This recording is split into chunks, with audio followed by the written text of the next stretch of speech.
And we're back to learning Photoshop in a year, day 15. Let me show you how you can put text behind an object. We'll copy the original, press the Ctrl J.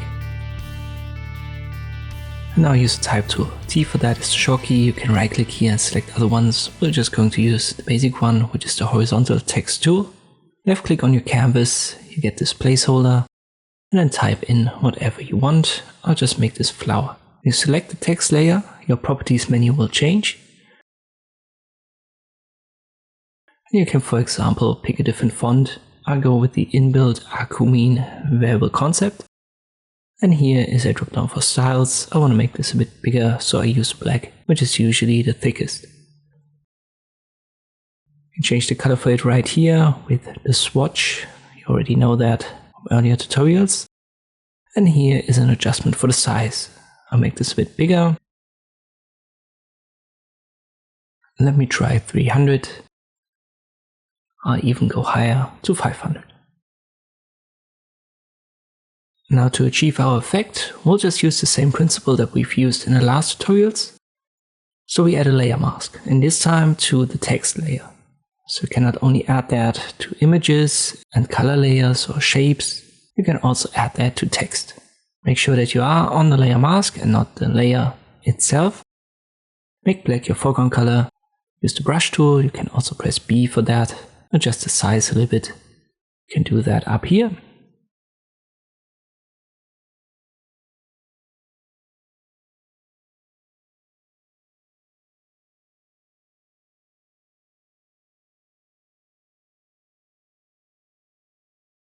And then left click drag over your text.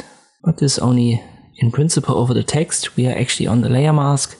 And this is what makes this text vanish wherever we paint over it with a black color.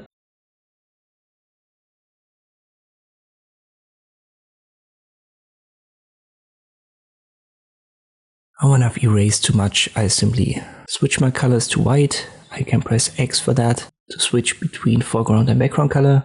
And with white, I can bring back our text.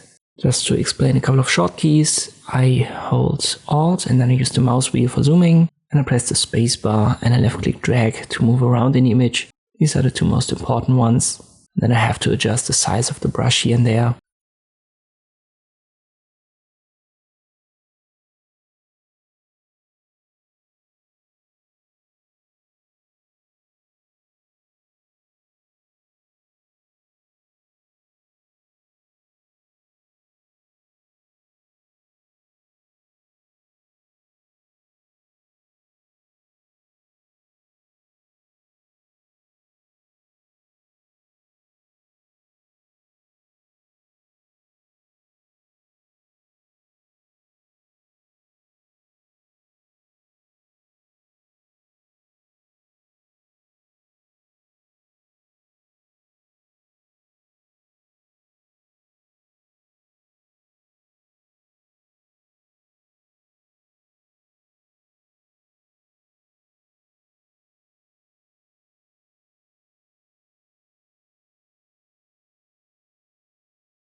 and this result should be okay for our tutorial. As always, the more time you put in, the better results will look. If you're new to Photoshop, I would recommend that you try that yourself. You can even use the same image. You will find a link to it in the video description. I hope this video was helpful, thank you for watching, and I'll see you next time.